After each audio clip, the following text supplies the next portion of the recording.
We are all intrigued by the fact that we look like our parents, or that our kids look like us. Perhaps a trait has skipped a generation, or you appear to look more like your aunt or uncle. Some kids may even resemble their friendly neighborhood package delivery driver. Ugh.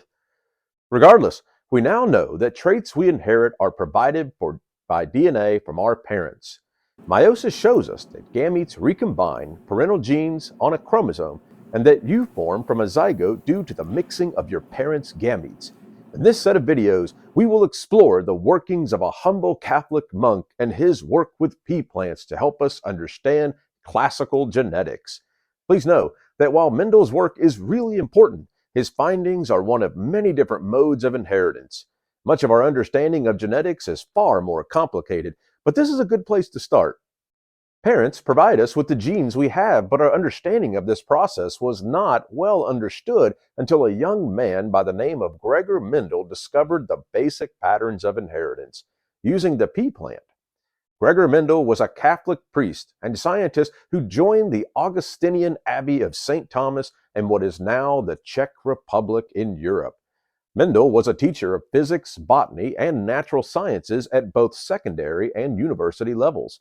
From the years 1856 to 1865, Mendel began work on genetics with various organisms but settled on the pea plant as his model. In 1865, while the United States was ending the Civil War, Mendel presented his findings of over 30,000 pea plants to a local natural history society, showing that parents transmit traits to their offspring in specific patterns. He published his work in 1866 in Experiments in Plant Hybridization, but was unfortunately not viewed by the overall scientific community until around 1900, after Mendel had passed. His work in genetics gave rise to groundbreaking discoveries in chromosomes and their contributions to genetics. Before Mendel, scientists thought that traits were inherited by a process called blending inheritance, in which each parent provides the traits and the offspring depict an intermediate appearance of the two.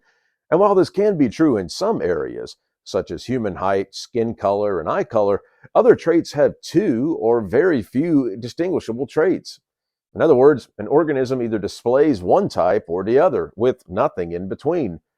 Traits that appear to be on a continuum, like hair color, are due to continuous variation, and traits that have either or appearances are called discontinuous variations.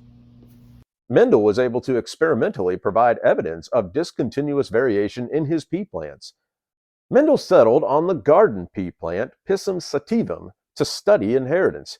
This species was readily available from farms nearby. Purebred varieties could be obtained, and they could be grown from seed to reproducing adult in a matter of weeks. In addition, he was able to grow large quantities of peas at the same time. And if you remember from my earlier videos, larger sample sizes are necessary to rule out chance alone and any other extraneous factors that may affect your results. Mendel chose peas due to the likelihood of self-fertilizing.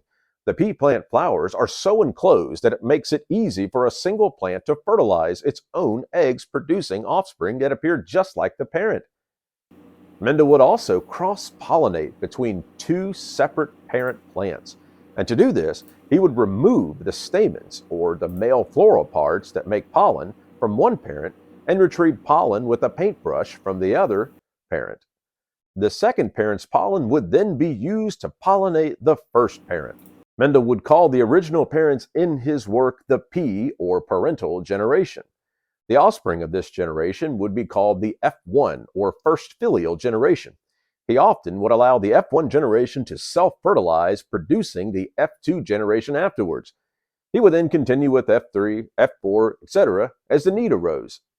Now, what was interesting is that by cross-pollinating the parental generation, all F1 would appear like one of the two parents. However, when he allowed the F1 generation to self-pollinate, around 75% of the F2 would appear as one of the parental generation plants, and 25% would appear as the other parental generation plants. This 3-to-1 ratio was universal in all the traits that he tested. And so Mendel performed his experiments with over 30,000 pea plants and tested 7 different traits. Traits are features of an organism, and while many are genetic, some can be influenced by the environment. But there's a reason I don't speak with the myriad fusion of several paltry British accents. Instead, I talk like this because of where I was raised, in my old Kentucky home.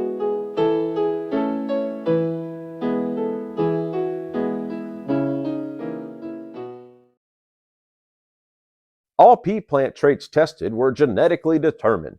These traits each had two contrasting variations, making these discontinuous traits. These include seed shape being round or wrinkled, seed color being yellow or green, flower color being purple or white, pod shape being inflated or constricted, pod color being yellow or green, and stem height being notably tall or short. The last trait has to do with flower position. Axial flowers are those that grow laterally on the plant, while terminal flowers are those that grow at the top of the plant. Taking flower color, Mendel would start off using the parental generation by using purebred purple-flowered pea plants. Try saying that 10 times fast. Purebred purple-flowered pea plants. Purebred purple-flowered pea plants. Purebred purple-flowered pea plants. Purebred purple-flowered pea plants. Purebred purple-flowered pea plants. Okay, Weiss Guy Science, Classical Genetics, Take 2, and action. Taking flower color, Mendel would start off using the parental generation by using purebred purple-flowered pea plants, and then he would cross them with purebred white-flowered pea plants. The result was 100% of the F1 generation being purple-flowered, and this already conflicts with the idea of blending inheritance.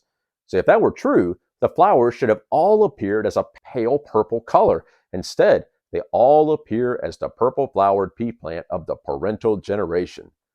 It then allowed the F1 generation of purple flowers to self-pollinate, but something weird happened. 705 plants in the F2 generation appeared purple-flowered, and 224 plants of the F2 generation appeared white-flowered.